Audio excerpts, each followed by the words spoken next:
नमस्कार साथियों। आज की इस क्लास में भारत में कर्क रेखा और मानक देशांतर रेखा 23.5 उत्तरी अक्षांश सूर्य की वह उत्तरी गोलार्ध में जहां तक सूर्य लंबवत आ सकता है और 23.5 डिग्री अक्षांश कर्क रेखा।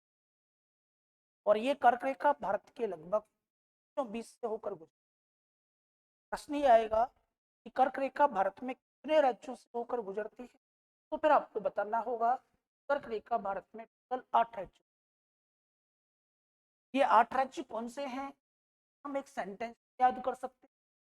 गमचा झाड़ मित्र, अर्थात गुजरात, मध्य प्रदेश, छत्तीसगढ़, झारखंड, मिजोरम, त्रिपुरा, पश्चिमी बंगाल और राजस्थान, वो 8 राज्य हैं वहां से आपकी कर्क रेखा गुजरती है।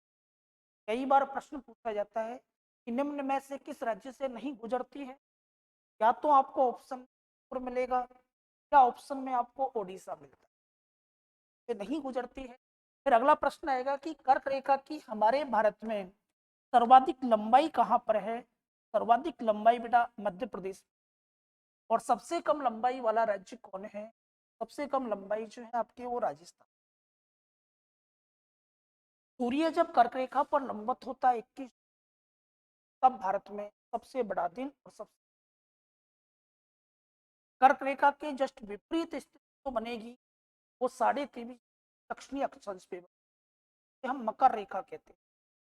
22 दिसंबर को जब सूर्य मकर रेखा पर लंबवत होगा तो भारत में सबसे छोटा दिन और सबसे सूर्य की स्थिति जब विषुवत रेखा पर होती 21 मार्च और 23 दिसंबर को, तब संपूर्ण पृथ्वी पर दिन रात बराबर अर्थात 12-12 घंटे।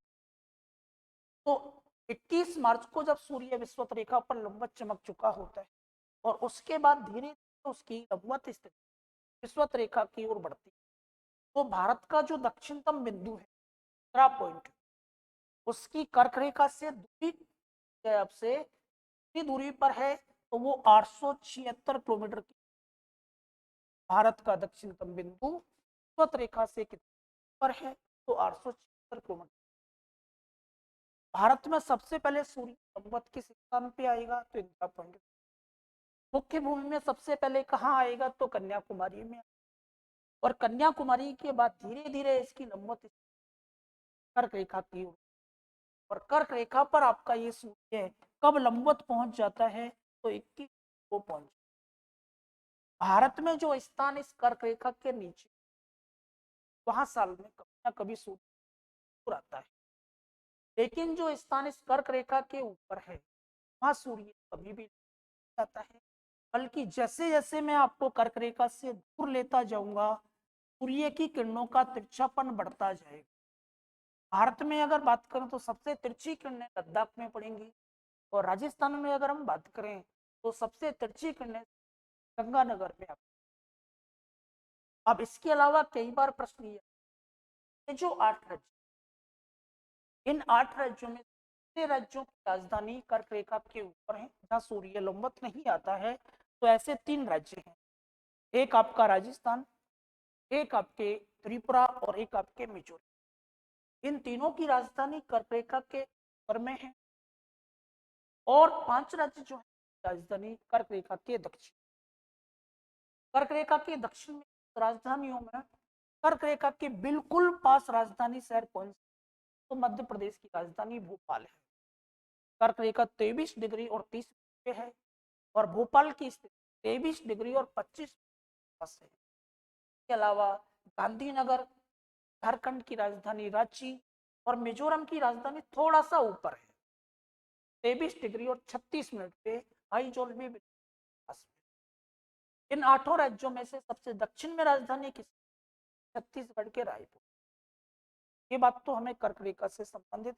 कर्क रेखा के दक्षिण में जो पार्ट है यहाँ उष्णकटिबंधीय जलवायु पाई जाएगी, और कोपेन के अनुसार यहाँ जलवायु कौन सी है? ये प्रकार की जलवायु। जो भारत का स्थान कर्क रेखा के उत्तर में है शीतोष्ण कटिबंधीय जलवायु, अर्थात गंगा के विशाल मैदान में हम कोपेन के अनुसार सी अक्षर का प्रयोग। अब बात करते हैं मानक देशांतर रेखा की।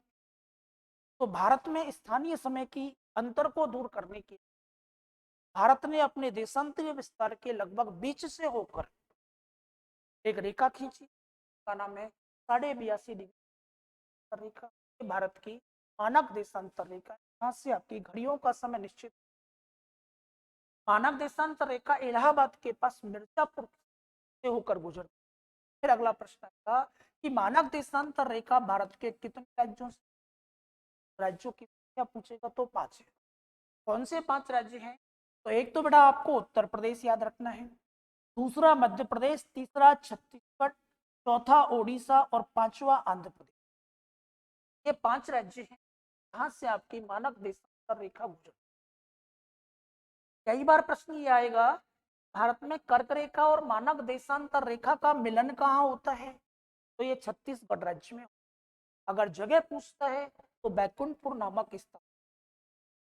फिर अगला प्रश्न आपको याद करना है, भारत के वो राज्य जिनसे होकर कर्क रेखा भी गुजरती है और मानक देशांतर रेखा भी गुजरती है। तो ऐसे 2 राज्य हैं हमारे पास, एक मध्य प्रदेश और दूसरा छत्तीसगढ़। तो ऐसे राज्य हैं जहां से कर्क रेखा भी गुजरी है और आपके मानक देशांतर।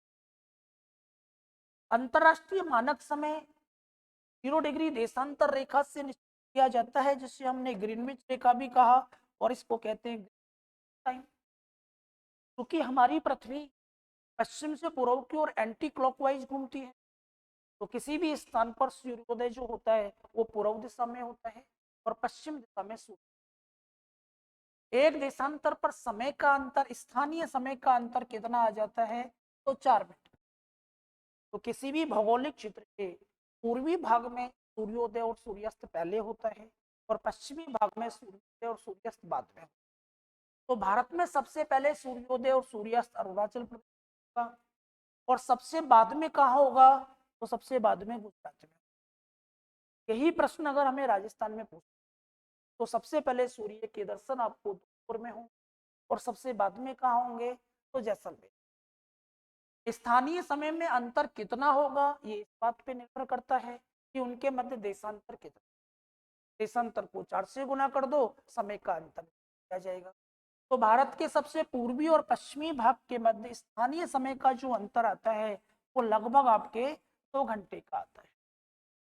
मेरा कहने का मतलब ये है, इस स्थानीय समय की गड़बड़ को दूर कर मानक देशांतर रेखा निश्चित। फिर एक और प्रश्न आपसे पूछा कि भारत का मानक समय अंतरराष्ट्रीय मानक समय से कितना आगे या पीछे है? तो हमारा समय लगभग 5.5 घंटे। भारत में सूर्योदय होने के लगभग 5.5 घंटे बाद आपको ग्रीनविच रेखा पर अर्थात इंग्लैंड के दर्शन। ये सारी बातें आपको कर्क और मानक देशांतर रेखा से संबंधित कई बार प्रश्न आते हैं, आप सब